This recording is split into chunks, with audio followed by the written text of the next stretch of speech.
But to be very clear, and then look, this is CNBC, a Squawk Box. I've been watching this show for years. Wall Street Journal friends.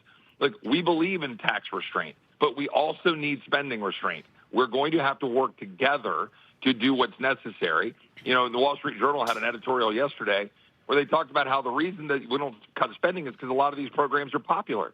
A lot of people like all of these different programs. They're exactly right. That's why when the Doge guys came in, Elon and Vivek, I pointed to my Republican colleagues and I said, you know what the problem is? Right here in this room.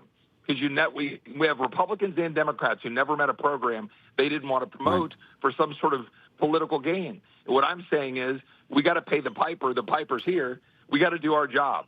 We got to, really stand up and do what we've always said we're going to do, which is engage in fiscal discipline. How influential do you think that Elon Musk and Vivek Ramaswamy will ultimately be? Clearly, they ultimately helped kill the original bill, that's for sure. I'm not sure they were thrilled about the final bill that went in, because clearly Trump wasn't there either. Well, I think they're going to have significant influence in terms of what they're doing. They're identifying a lot of spending waste. I think they can use their pulpit.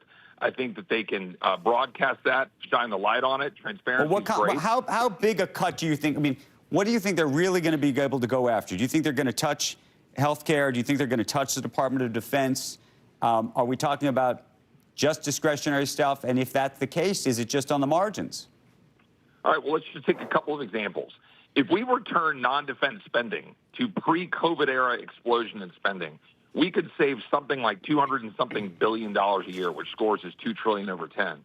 If we were to go through and just put in restraint on the use of food stamps to feed our people sugar, for example, always tied to the Farm Bill, we can save hundreds of billions of dollars. If we repeal the Inflation Reduction Act, which is crippling our economy, undermining oil and gas, and empowering China, we could save $750 billion.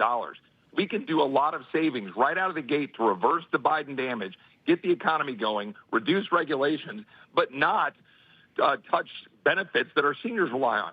Yes, we need to address Medicare and Social Security in the long haul, no question. But right now, we should reverse Biden damage, get spending restraint on Medicaid, reforms that need to be put in place, tax policy that matches all of that, and we need to do our job to constrain the bureaucracy, cutting non-defense discretionary. That would only be a 13% cut. You and I could go find 13% of waste, and I think the Doge guys can too, and that would be fiscally responsible, and the American people would cheer President Trump and Republicans if we do that.